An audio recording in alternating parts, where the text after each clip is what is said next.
Welcome friends our YouTube channel Storycal Baba. So let's enjoy और feel this story.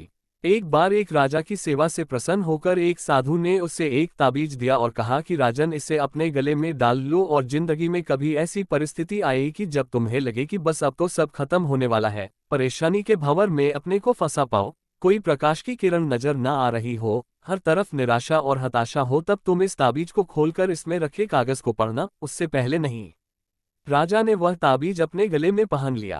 एक बार राजा अपने सैनिकों के साथ शिकार करने घने जंगल में गया। एक शेर का पीछा करते करते राजा अपने सैनिकों से अलग हो गया और दुश्मन राजा की सीमा में प्रवेश कर गया। घना जंगल और सांझ का समय, तभी कुछ दुश्मन सैनिकों के घोड़ों की टापों की आवाज राजा को आई और उसने भी अपने घोड़े को इध लगाए। राजा आगे आगे, दुश्मन सैनिक पीछे पीछे। बहुत दूर तक भागने पर भी राजा उन सैनिकों से पीछा नहीं छुड़ा पाया।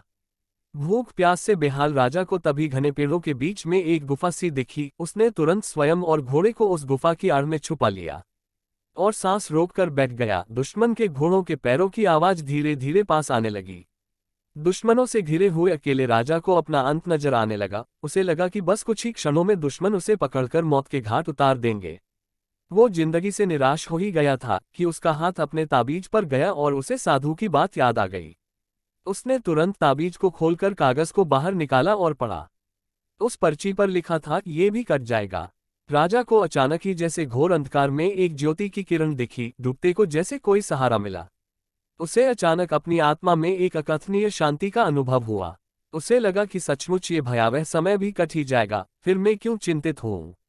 अपने प्रभु और अपने पर विश्वास रख उसने स्वयं से कहा कि हाँ, ये भी कट जाएगा। और हुआ भी यही। दुश्मन के घोड़ों के पैरों की आवाज पास आते आते दूर जाने लगी। कुछ समय बाद वहां शांति छा गई। राजा रात में गुफा से निकला और किसी तरह अपने राज्य में वापस आ गया। दोस्तों, ये सिर्फ किसी राजा की कहानी नहीं है, ये हम सब की कहानी है। हम सभी परिस्थिति, काम, तनाव के दबाव में इतने जकड़ जाते हैं कि हमें कुछ सूझता नहीं है। हमारा डर हम पर हावी होने लगता है। कोई रास्ता, समाधान दूर दूर तक नजर नहीं आता। लगने लगता है कि बस अब सब खत्म है ना। जब ऐसा हो तो 2 मिनट शांति से बैठिए, थोड़ी गहरी गहरी सांसें लीजिए, अपने आराध्य को याद कीजिए और स्वयं से जोर से कहिए, ये भी कट जाएगा। आप देखिएगा, एकदम से जादू सा महसूस होगा और आप उस परिस्थिति से उबरने की शक्ति अपने अंदर महसूस करेंगे। आजमाया हुआ है, बहुत कारगर है। आशा है जैसे ये सूत्र मेरे जीवन में मुझे प्रेरणा देता है, आपके जीवन में भी प्रेरणादायक सिद्ध होगा।